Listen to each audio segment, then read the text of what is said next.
Well, hello, and welcome back to the Vital Animal Talk Pack with Halloween coming up. And of course, it won't be soon, too far off before we have Christmas and New Year's celebrations and Diwali, depending on where you live in the world. And that all these loud noises, bangs, fireworks, strange smells, screaming, yelling children, it can be incredibly frightening for our animals whose subtle senses, as well as their normal senses, are much more heightened to changes in pressure and frequency than ours are. And if we think that loud bangs startle us, can you imagine how that impacts your cat, not just in the moment, but long term, in compromising their immune function, and making them more susceptible to getting sick, or being stuck in a freeze state where their zone collapses, and they then get frightened of everything by association. There was a study done on mice, where they took a whole lot of mice and put them in a cage where there was cherry blossoms in it, and then started to shock them and traumatize them with loud noises and that. And then those mice bred, and even 3 or 4 generations down, this is where we get into the meaty, beautiful part of great results when I start working with epigenetics with my clients on ancestral and familial trauma. Those mice babies from the original ones that were shocked and traumatized with that smell of cherry blossoms, when they put cherry blossoms in the cage with those future generations of those original mice, still went into shutdown. Their nervous systems shut down, and they were incredibly stressed and anxious just by association of the smell of cherry blossoms. So today I wanted to really talk about some of the top ways that you can, first of all, recognize signs of high anxiety or stress in your cats. So we're talking cats today. I did do a video on how to help your dogs and horses stay calm, over on the animal communication page, and I will share it here along with other ways that you can use to just prepare your space if you know ahead of time that there is going to be unusual noises or loud bangs or strange smells in your area, so that you can keep your animals peaceful and calm no matter what craziness is going on around them. And of course, this is the foundation of the trust process that I want everybody who loves animals or works with animals, domestic or wild, to know how to use, because animals cannot learn, and we talk about this as realization learning, that the threat that was once there isn't going to hurt them now, even through the association of smell or environmental changes.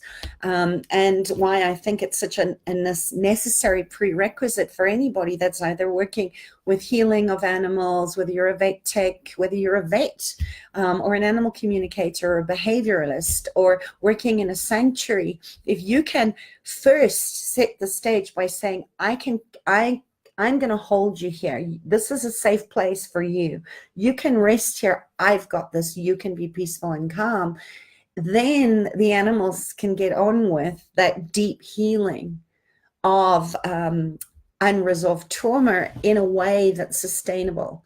So, of course, I'm biased because I know how brilliant the trust process really is. But just for the sake of today's little lesson, just like humans know, our cats, our dogs, our animals, they do get anxious, and that will change their behavior. They will, if they cannot fight or flee, they're going to shut down. And if they're trying to flee because it's just too unbearable for their nervous system, they go in that hyper aroused state. This is where they hurt themselves. And it can be deeply unsettling for them to actually ever get back to that place where they can neuromodulate and come down. So I want to just share some of the symptoms first before I go in and give you some of the ways that I know, some of the top tools that you can use to keep calm, especially your cats calm. Of course, it's going to work with your other animals. So experiment with them and see what works for your animal, because remember, every animal is different.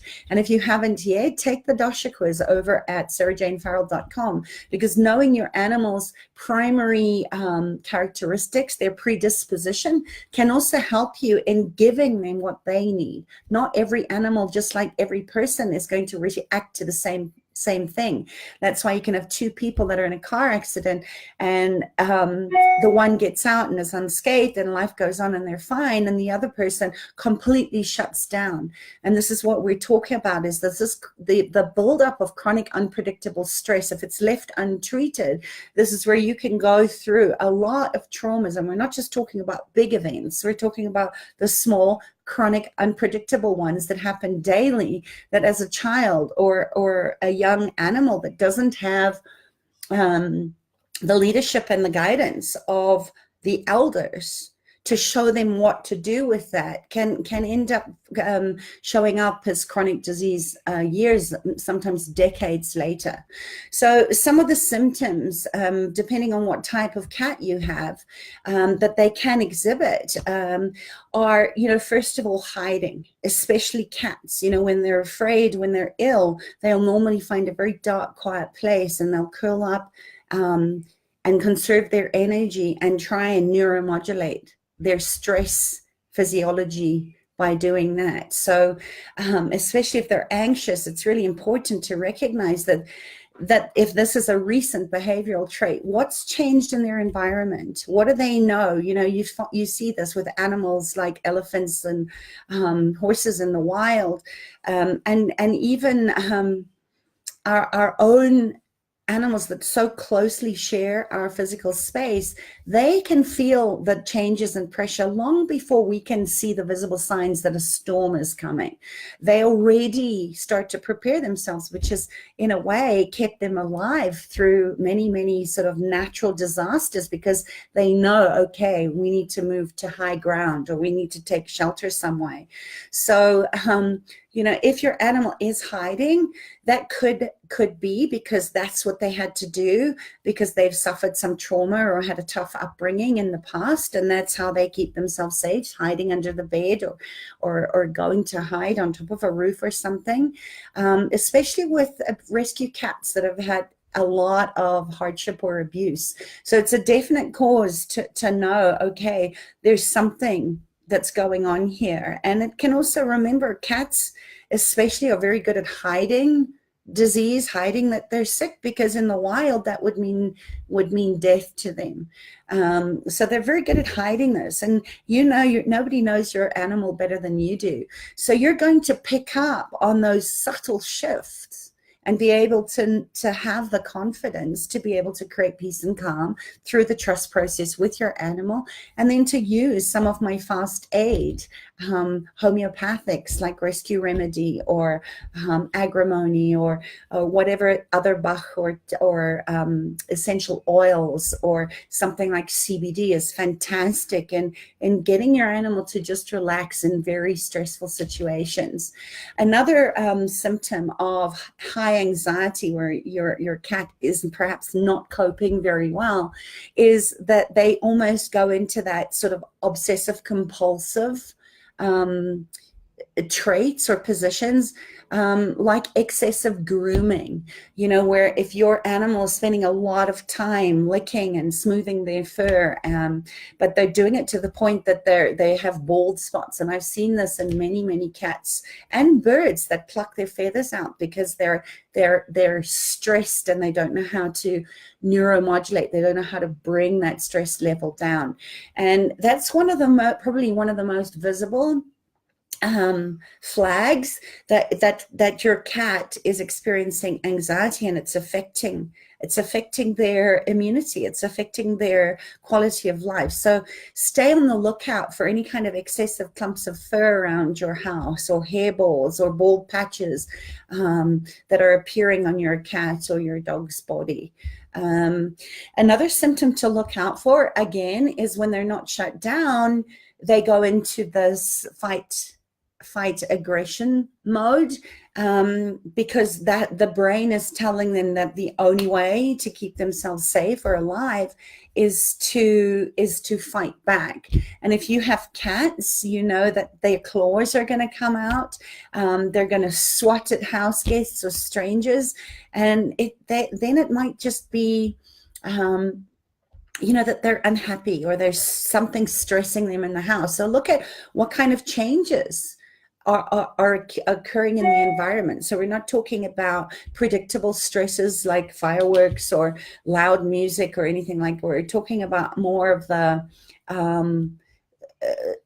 daily changes that could be upsetting your cat and pushing them into this high anxiety state of over grooming or aggression or hiding.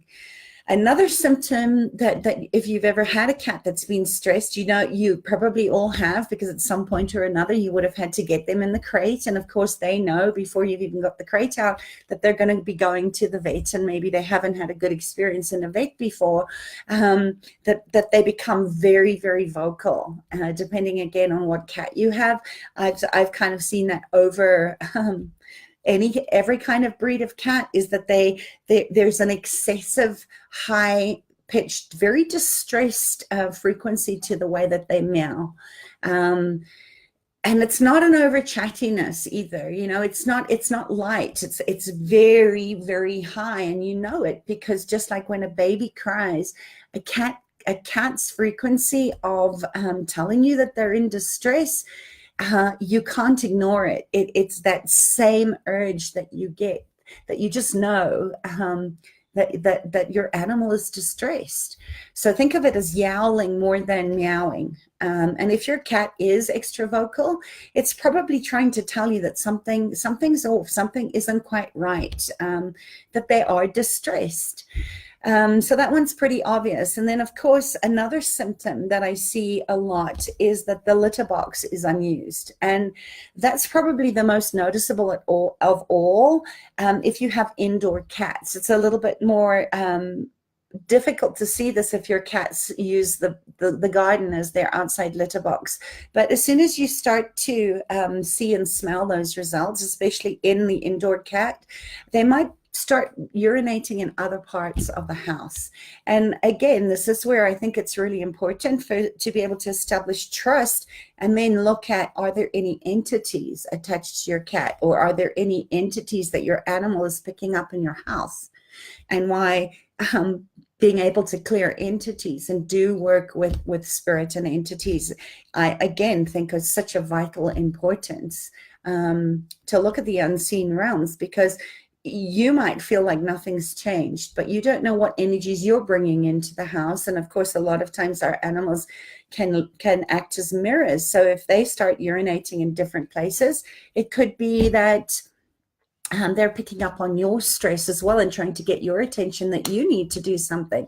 So it might not necessarily be that your cat is anxious, but that they're trying to show you where you need to actually be able to release anger or fear in a healthy way. So look out for that. Because that is a sign of distress. I remember once having a client that came in a state of high anxiety. They'd just been through an armed robbery, and of course their dog had started urinating against the curtains, which these people had used to tie up this little dog's people.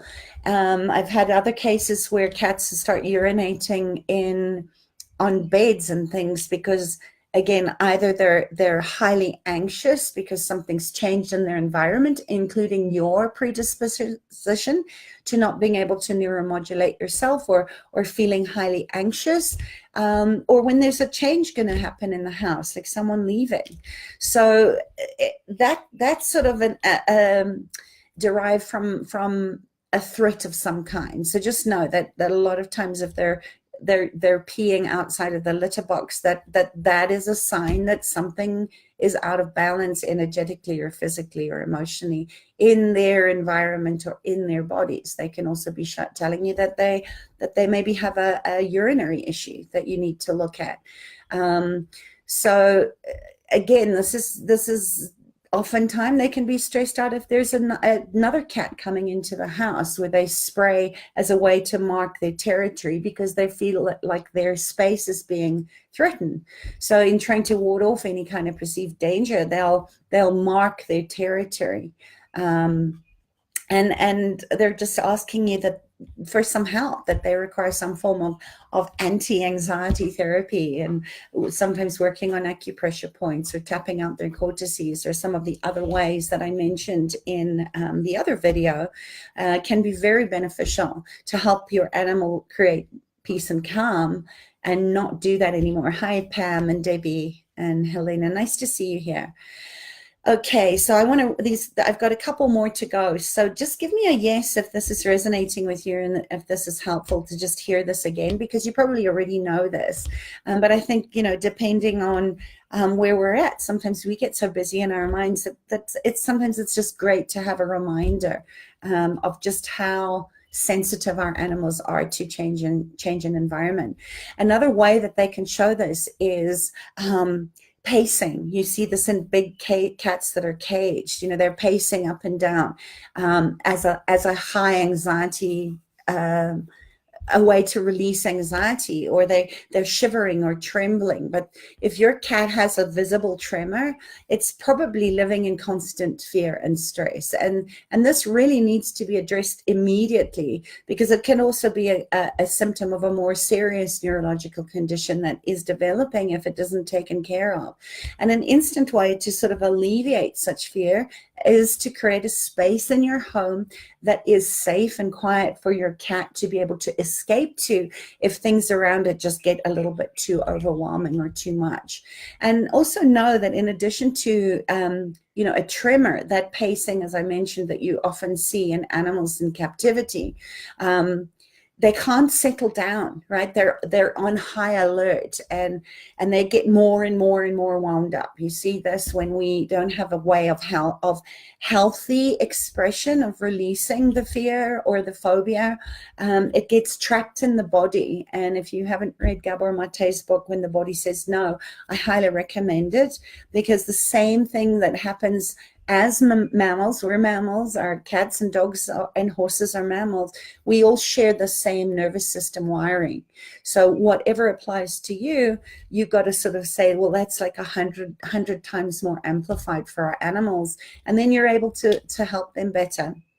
And of course, separation anxiety is another one that I deal with a lot in my practice, where if an animal can't neuromodulate, just like a child can't neuromodulate for themselves, they need you to create safety in human-to-human relationship. We can often see when that isn't dealt with in a healthy way, that we become in that attachment theory of a codependent with a sometimes narcissist, because they both feed off each other. And animals are not obviously attached to the past or the story or the thoughts, feelings, and emotions the same way that we are, but they often do get very anxious when they can't calm themselves down. And it's a common misconception that cats are antisocial creatures, as the truth is, for in all the years that I've worked with animals, seen quite the opposite. They do require a little socialization every day, whether that's cuddling or playing or having a nice scratch behind the ear. But if they kind of demand company all day, every day, that's kind of a flag, that you need to look deeper and maybe get some support, and seeing what is the contributing factor that brings up this high anxiety around being left on their own. Eating habits, again, it's a pretty basic one, but just remember, cats love routine, and meal times form a very integral part of how they create secure attachment. So if they start to sort of deviate off a set mealtime, either by eating too quickly or they're picky around the food that they used to love, then that could be a flag to again get very curious and maybe look at consulting a vet, especially if your cat is not eating. There's a danger in that. Animals like dogs and horses can go with a day or two without food, but because cats and their digestive tract is very short and they get a lot of their hydration from live prey, if they stop eating for more than 2 days, there is a lethal potential of them dying from fatty liver. So, I always say, don't wait around. If your animals stopped eating, get them straight to the vet.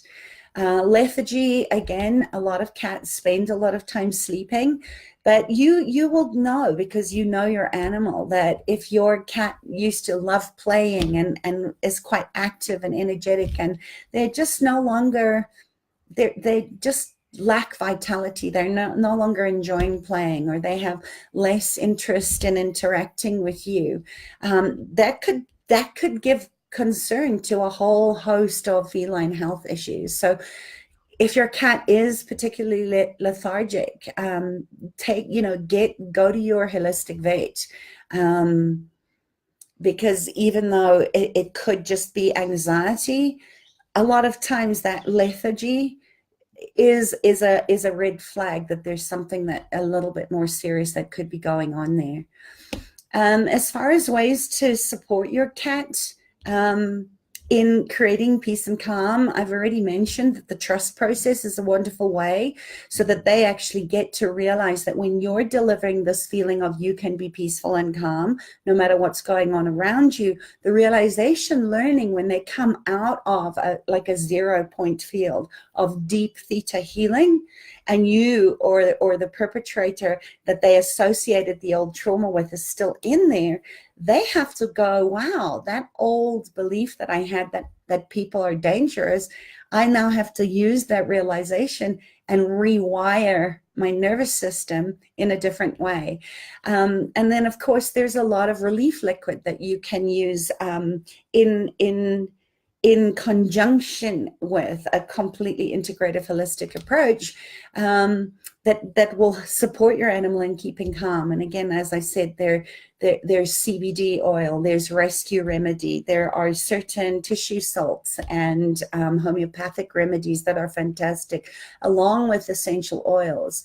Another thing that I really like is the Fellaway multi-cat diffuser system, which releases pheromones that promote this natural order in harmony and reduce anxiety, because this is what nursing mommy cats or animals in the wild are emitting pheromones all the time that are picked up in the morphic field, where the other animals then realize, okay, do we need to run to safety, or can we go into rest and digest stage? So it can be very useful, the Fellaway pheromones, especially if you have multi-cat households and the relationships sometimes look a little bit strained.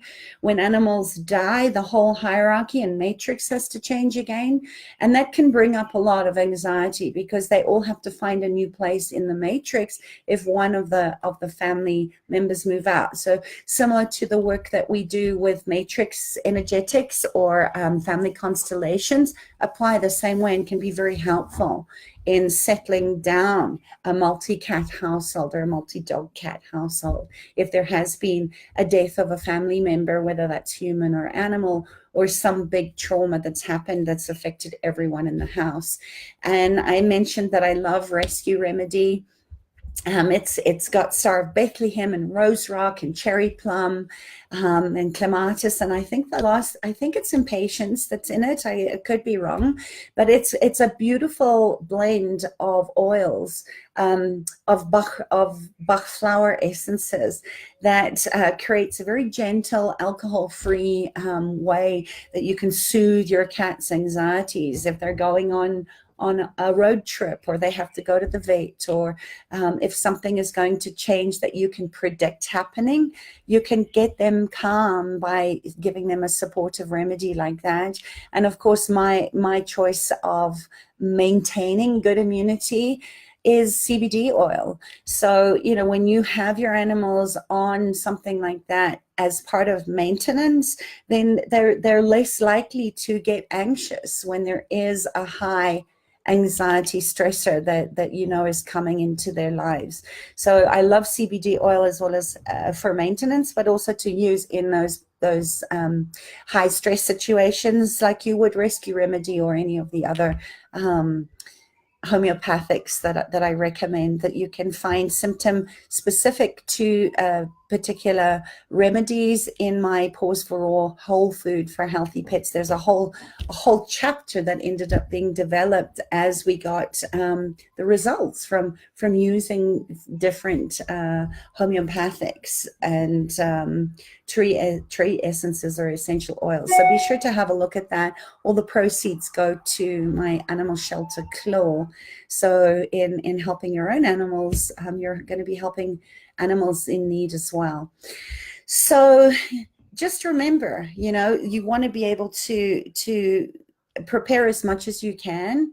First of all, in taking aligned action if you see anxiety or stress showing up in your cats or your dogs or your horses. And let me know if you have things that you know work to calming down your cat in particular, or any of your animals. Please like it, share it, comment, post your comments below, and let me know if this video was helpful. And what else you'd like to hear about in how we can contribute to being the best guardians for our animal friends. And I will see you again soon. Take care. And remember, trust that you're enough for your animal just as you are, and that you're not alone.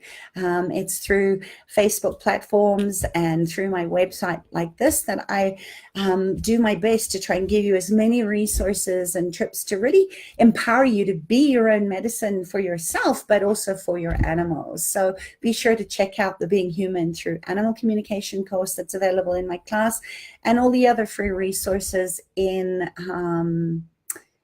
my Facebook groups, my YouTube channels, and all over the place.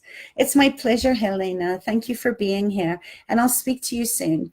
I'm going to be talking actually, which kind of dovetails with this, how you can create more of quality experiences and a nice cat-friendly home. So join me for that one, and let me know what other topics you'd like me to cover in these Facebook Lives, because I will respond to what you're asking for, not what I think you need, which I think is always the best way to be, and also what your animals are asking of you. All right, take care. Bye.